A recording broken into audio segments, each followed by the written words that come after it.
The Invisible Man is a 2020 film written and directed by Lee Whannell. The story revolves around a girl's overbearing boyfriend coming back from the dead to haunt her. Please join us at the round table. Hey everybody, welcome back to Thoughts from the Round Table, episode 20? I think it's 20. Yeah. It's the big 2-0. And today we're covering Invisible Man, as you heard in the intro. Yeah, we're trying a little something different with the intro. If you like it, let us know.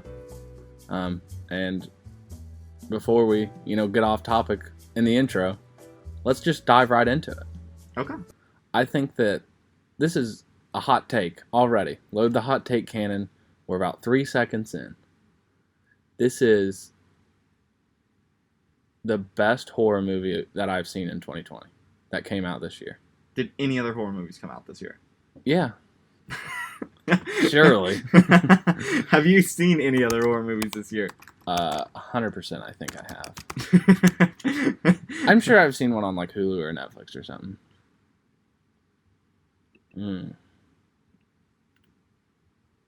How would it have been like 8? Okay, I guess not. This movie's good.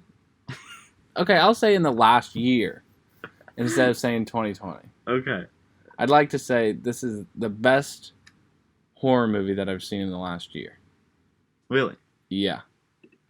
I did not expect what I got when we were sitting down to watch this movie. I assumed it was going to be maybe supernatural. In fact, it was not. It was all technology based, and it was awesome. Yeah, I think this movie would be really lame if it was supernatural. Yeah, it'd feel like just a ghost story. Yeah, and there's so many ghost stories that if he was a ghost in this and not an invisible man, then I feel like it just would have been, I don't know, average, mediocre, run-of-the-mill. It was quite refreshing. It was super original. Yeah, never seen anything like this. Yeah, and I think probably part of the reason we think it's so good is because there's a lot of questions left unanswered. True. And before we get into the details, I'd like to talk about those. 1.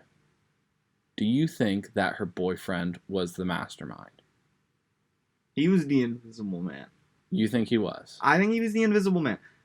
Listen, if you haven't seen this movie, who knows who the Invisible Man is? The Invisible Man is shot and dead, but it's the Invisible Man's brother, her boyfriend. So the whole movie, we think it's Adrian, which is her boyfriend.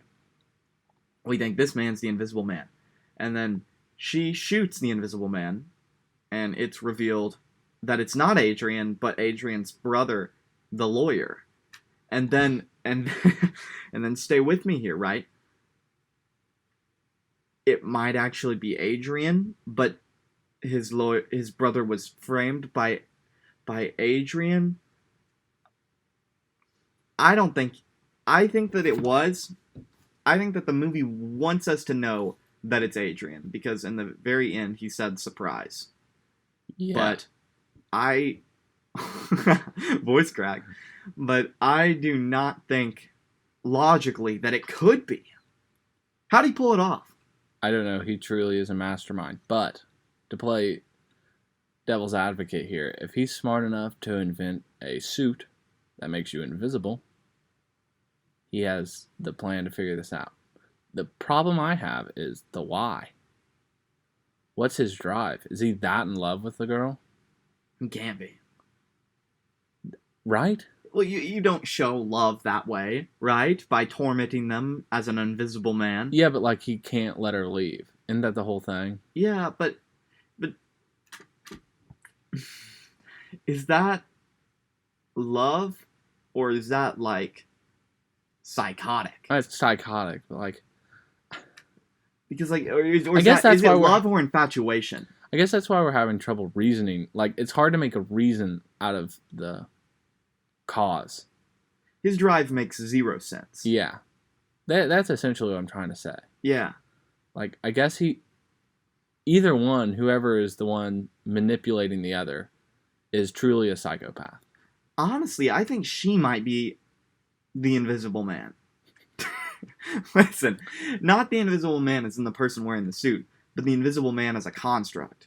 Because I think what's cool about this movie is not only is there a legitimate invisible man, like a physical person tormenting her who is invisible, but there's also the invisible man that's in her mind, right? The invisible man telling her what to do and manipulating her.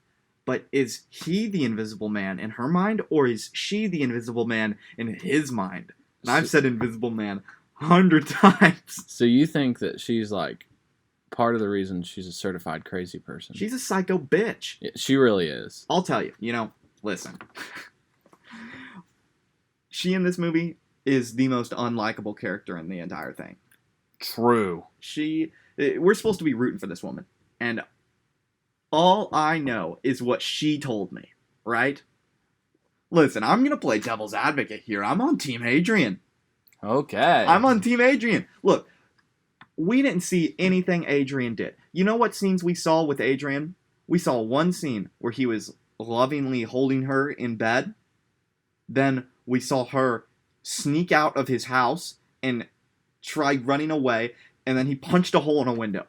That, I'm telling you, is not good, Adrian. Bad Adrian. But we see in the end of the movie, the only other scene we see with him, not invisible, he's trying to make it right. And he says, hey, I know I treated you like crap.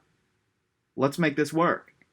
Okay? So we hate him at this point because we know what she's told us, but we've got no proof. Where's the proof? I'm an American, and I hold the standard of innocent until proven guilty, baby. I don't see any bit of proof. I see the opposite. So you think that she's the crazy person who caused him to do this? She's the invisible man. I don't know if that's true, but what I do know is that I don't... Actually, I'll save that point for a little bit later. I'd like to talk about the ending a little bit later because it's really good. But I do think that there's almost a 0% chance that Adrian is not the one behind it the whole time. Because what does his brother have to gain? What does Adrian have to gain? His woman. Listen, I know what you're saying. I get what you're saying. But I think the lawyer you can put a bigger motive. He wants the money. He wants the money. He's been in charge of the money the whole time. How much money was left to the lawyer brother? 0. Was it any? No, I don't think so. I think he was just in charge of the $5 million that she got. But how, conveniently, what are the stipulations behind those $5 million, Jacob? That she can't commit a crime and she can't be insane. What better way to stop her from getting the installments of money than to make her insane? Okay, now that just turned my entire theory upside down. Mm-hmm. But then that would explain why he was locked in the thing. Yes, he wanted his brother's money. Okay, no, that's it. He is definitely the invisible man. The brother is the physical invisible man. Yeah. But I'm sticking to it, dude. Adrian's the victim here. He's been the victim the whole time. No joke. He got locked in his room, or wherever he was, kidnapped by his psychotic brother, who obviously, he said earlier, he hated his brother. He didn't like him very much at all. He was relieved when he was dead. You look back at that scene, and you look at that man tell her that. That's not the only thing that I noticed from that scene that, oh, now I just lost it. Dang it. I don't know. Okay, but I'm just saying, if you go back to that scene, you watch his face, watch his muscles move as he says, I was relieved to know he was dead. He wasn't relieved. He had kidnapped him the entire time. Adrian was maybe a manipulator, and maybe also a little bit of a psychopath super genius. And his brother stole a suit, locked him up, tormented his woman to get his money. He's the real villain, but she ain't very much better, dude. No. You know what? We're talking about the ending. Okay. I think the ending has a little bit of a deeper meaning to it Namely, it like shows history repeats itself, right? So she just had these awful things happen to her because she was being manipulated by someone. Essentially, that's why, right?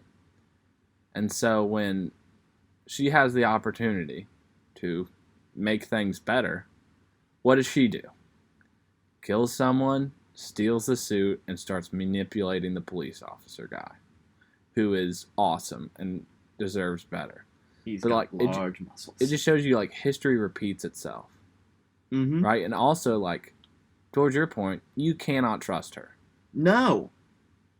Like I understand she's been through a lot, and like she's pregnant or whatever, but she just doesn't give an F. Mm-mm. And like the fact that she's so comfortable with killing, she's clearly not mentally stable. No way. Because she kills Adrian, fakes a cry to call 911, and then she's done. She smiles at the end of it. Yeah. She's happy she did it. Because she's so caught up in this idea that he is the one who's been tormenting her. But I think this is the testimony to why I think she's the real villain in this movie. Is because she had the opportunity to take every bit of moral high ground. Look, you can look at it all the way back. She killed his brother, who that was a justified killing. That was completely self-defense. And that could have been the end of the entire story. The cops said, listen, don't pursue this because he's literally been kidnapped. There's no way he could physically do this. And she says, no, I don't believe you. Psychopath. Then she goes, and as he denies it, and then he says, surprise. Now, this is where my theory kind of falls apart, right? Mm-hmm. Because he said surprise. And if you guys haven't seen the movie, first off, go watch it. It's really good. It's really good. But in the movie, she finds his phone in her attic that said surprise. The movie's telling us that he did it. Mm-hmm. It's saying, hey, I'm confessing to you. But how often in your daily rhetoric do you use surprise? So you're calling that quinkadink? I'm calling that coincidence, dude. I'm saying she got this, and she had the opportunity to take the moral high ground, and because of an unfortunate choice of words by our man Adrian, who prepared her a lovely meal, by the way, lovely, she killed him, slit his throat, just like her brother did to her sister. Yeah, I don't really know why. I think it's on purpose that she's very unlikable. Mm-hmm. I think one, it's because you don't really know who to root for except for the people who help her, and two, so they can set up Invisible Man 2. There is a 100% chance that will be coming out, especially if they keep the budget as low as they did with this one, $7 million, and since they made so much money, $136 million. Good lord, that's pure profit. Yeah, so that being said, as long as Lee Wanell is doing it, I'm all in. Mm-hmm. This is his third movie he directed.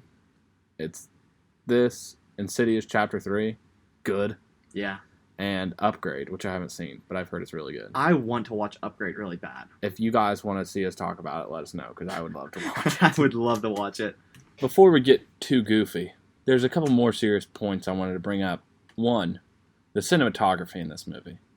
Holy cow. Drone shots. Whoever was doing their drone shots needed a raise. Not only that, they had the one steady cam shot when she was like, I think that's what they used. Mm-hmm. When she was in the interview and got all dizzy and fell down.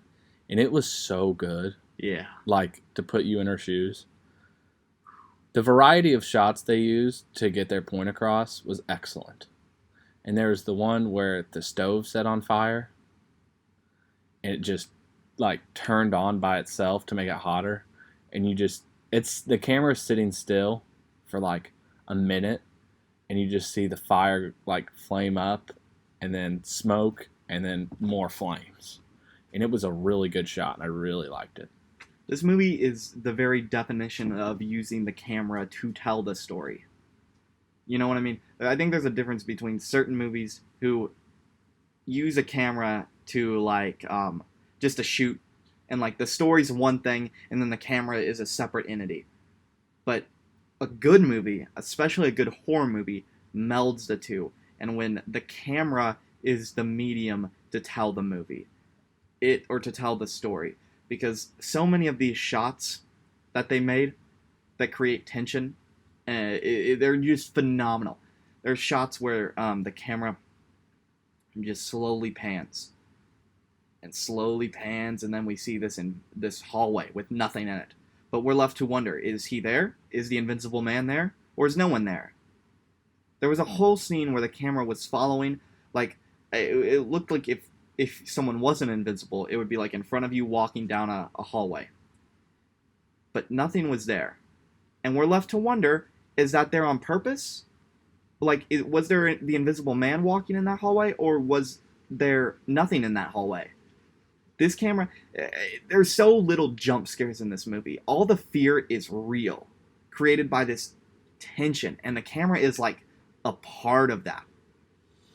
I think one of the greatest scenes was, of course, like the fight scene between her and the Invisible Man in what's-his-face, James's house. Yeah. That was unbelievably shot. It was truly one of the coolest scenes I've seen in movies, just for the fact that I don't know how they did it. Usually when I see a movie, I can be like, I can figure that out. You know, just how they did it. No idea. No clue. I don't know whether they, like... I just don't know. Every invisible fight scene, like that one, obviously, was probably the best. Mm-hmm. But also the one with the father and daughter, when he's just in their house, and he's, like, going to kill him, and they're, like, flying around, and the cops getting punched a ton. Yeah. And you're like, what the heck? It's like if WWE was, like, really good and was wrestling no one. Yeah, I don't know. I just think that in a world like we live in today, where every single modern horror movie seems like the same repetitive thing, and the only time you get scared is jump scares, this is such a refreshing, slow burn horror, where all the fear feels justified. Yeah. And it's not like you're just playing a loud music or a loud "mah," and then I'm like, ugh. Yeah, the sound in this was another thing that, like, added to it, and the fact that it wasn't there very much. All the sounds felt supernatural. Not in, like, supernatural, but, like, supernatural. They felt like they should belong there. They didn't use it to scare you. They just used it to pretty much create an environment that... I don't know how to describe that. Hold on. It was very quiet. Yeah, it was used very to, like... quiet. Make this eerie environment for the entire movie, pretty much. It perfectly embodies the feeling you feel as a person, like in the middle of the night when you're going to get a snack, and then you hear a creak from somewhere in your floor that you didn't do. Yeah. And you're like, holy crap. And it's just silence, and you're like sitting there standing still, just listening, trying to see, is there someone there? What happened? You know, it's that, but the entire movie. It's so well done. Yeah. So I do have one question for you. And some might see this as goofy, but I'm going to see this extremely serious. If you had the option to have the invisible suit, would you take it? Oh my gosh, yes. Easily. Really? Mm-hmm. How could you not? You think you'd use it for good? No. Yeah, I would take it, but absolutely not use it for good. Well, how can you use an invisible suit for good? You could steal from the rich and give to the homeless. Is that good, or is that still crime? Ask Robin Hood.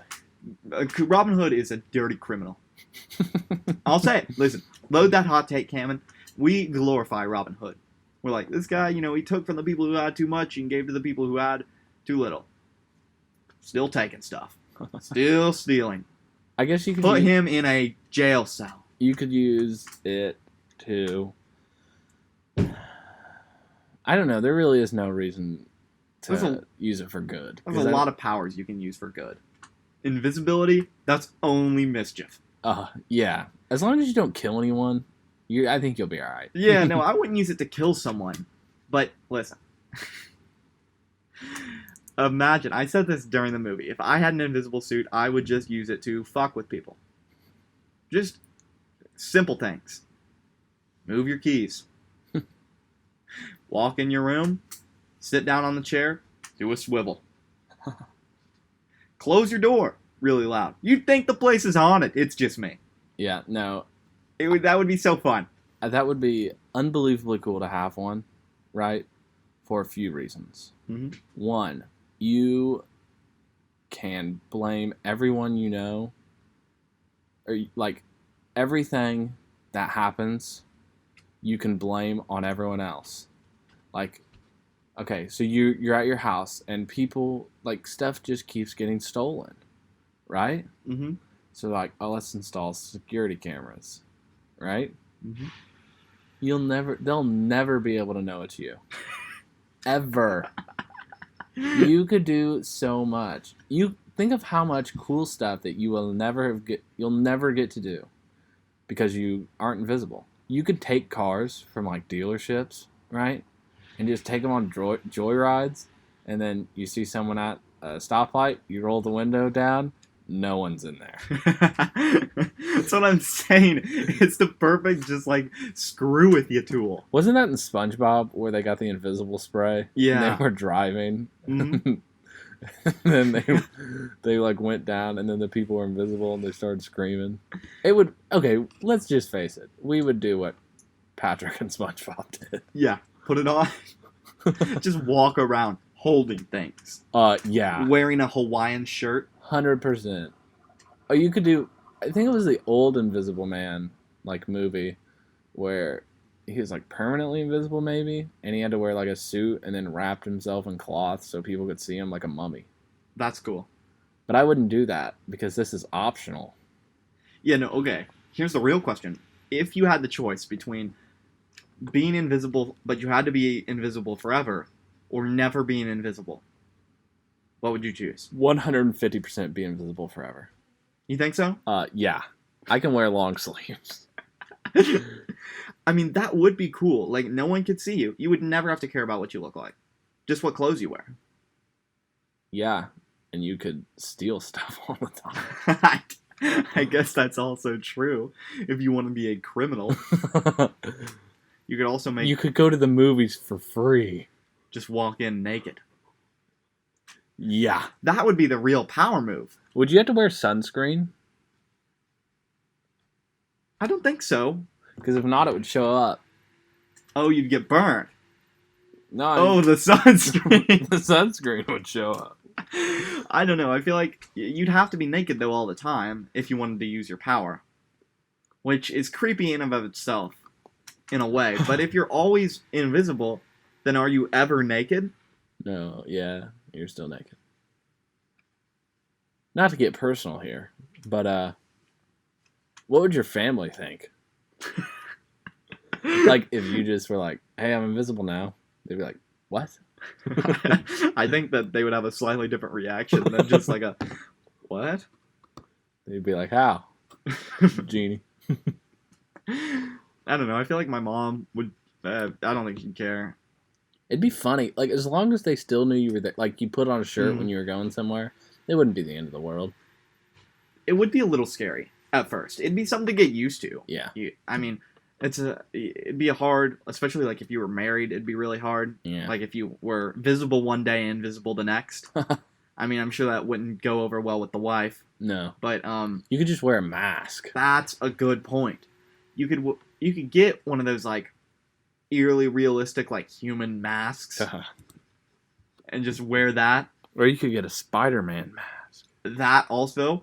Imagine this, right? See, if Spider-Man was invisible, then when he was unmasked, there'd be nothing there. You'll never find out who Peter Parker is. Never. Except if Peter Parker was known to be the only invisible boy. Then you know automatically that it is Peter Parker. It's a double-edged sword. Indeed. I have a quick complaint that has nothing to do with the Invisible Man. Okay. Whose idea was it to give up Peter Parker's identity at the end of the most recent Spider-Man movie? Someone who has never read a Spider-Man comic. It is abnormally annoying. Yeah. I think that that might be the worst decision the MCU has made. Oh, 100% agree. I think that whoever directed, or I shouldn't say directed, whoever wrote Spider-Man, what was it? Far From Home? I think so. Spider-Man Far From Home. Whoever wrote that does not know what it means to be Spider-Man. And there's a multitude of reasons for that. Firstly, the whole, like, unmasking thing, they did it completely wrong. They did it so wrong. And now he's going to just be... I feel like they wanted to make him Tony Stark. And so, Tony Stark, he's not Iron Man, really. He's Tony Stark. And so they're going to make Peter that, which is stupid and dumb, because I don't want another Iron Man. I want Spider-Man. Spider-Man! But what did you think about this, right? Spider-Man, right? He's the one hero that's supposed to be funny. That's his thing, is he quips. Yeah. How do you feel that Ned was 6 times funnier than Peter? Peter didn't make a single joke in that movie. I did not like that movie at all. Mm-mm. Because that's part of it. Like, they took all the awkward humor out of Spider-Man. Like, he's supposed to be the nerd, but he, like, makes jokes still. He's a teenager. Mm-hmm. And they made him so serious. And so in love with Zendaya. Yeah. It was quite annoying. And they had something with the first one. Spider-Man Homecoming? I like it. It's good. And he was funny in it. And he was quippy. And he was a teenager. And he was a nerd. He was Peter Parker. And he was Spider-Man. And it was awesome. Infinity War and Endgame was great Peter Parker. Great Spider-Man. Probably some of the best Spider-Man. And then we got to Far From Home, which had the potential to be the best Spider-Man movie of all time. I'll say it. We're at a place where effects are so good. We've got someone like Tom Holland who really just, he looks like Spider-Man. I don't know. He might be.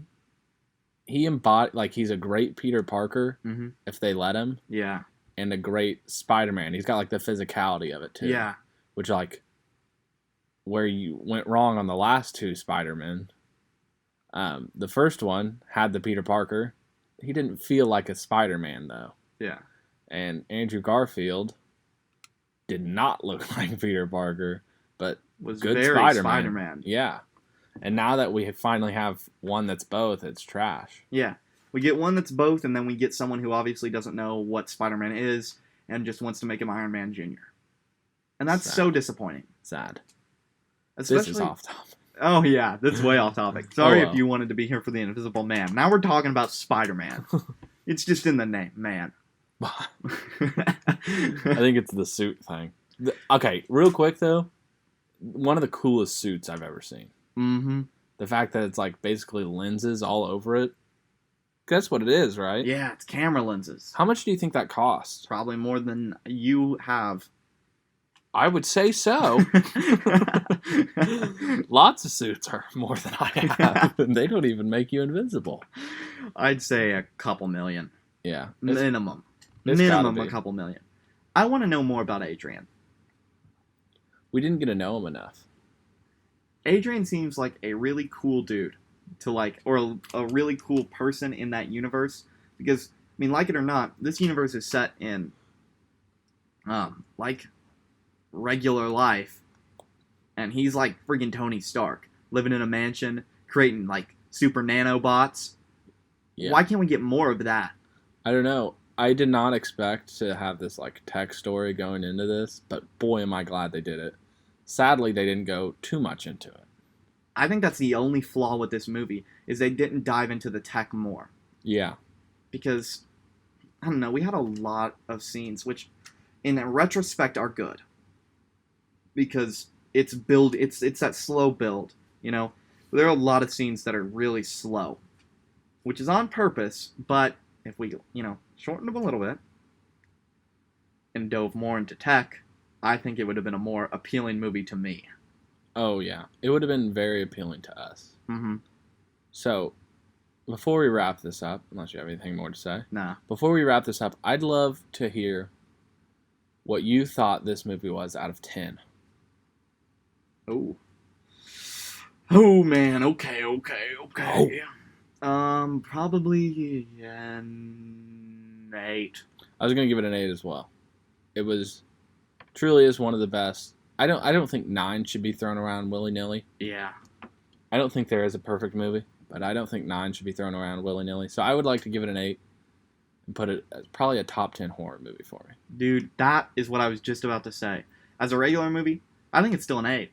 Yeah. I think it's strong. Very good. But as a horror movie, it's on a different level because it's so original. Yeah. And it's so well shot. It's hard to compare it to others, too. Mm-hmm. It feels like this movie should be more than a horror movie. Yeah. It's almost like, I don't want to throw this around and people get the wrong idea, but it's almost like Venom. Where, not that I'm saying Venom was that good. I'm just saying that it's less of a traditional horror and more of like an amazing like world building movie mixed with horror. And that's why I really like it. Because a lot of horror movies feel very shallow. Like they're just a one note thing. They're like, ghost, But this one felt a lot more than that. It felt like it had substance to it. Mm-hmm. Thank you guys for listening to our Invisible Man talk. We hope you enjoyed it. We really enjoyed this movie. If you still haven't seen it, by the end of this podcast, what are you doing? Yeah. Go and watch it. It's like $6 on Amazon. It was $5.99. You can rent it. Really good. It's not going to break the bank. Really good. If you like our stuff, subscribe. Rate us on Apple Podcasts. Follow us on Twitter and Instagram. There's not much more to say. I mean, please rate us on Apple Podcasts. Yeah, we want to feel important. We really want ratings. So, thank you guys for watching again, and we'll see you next time. Goodbye now. Goodbye.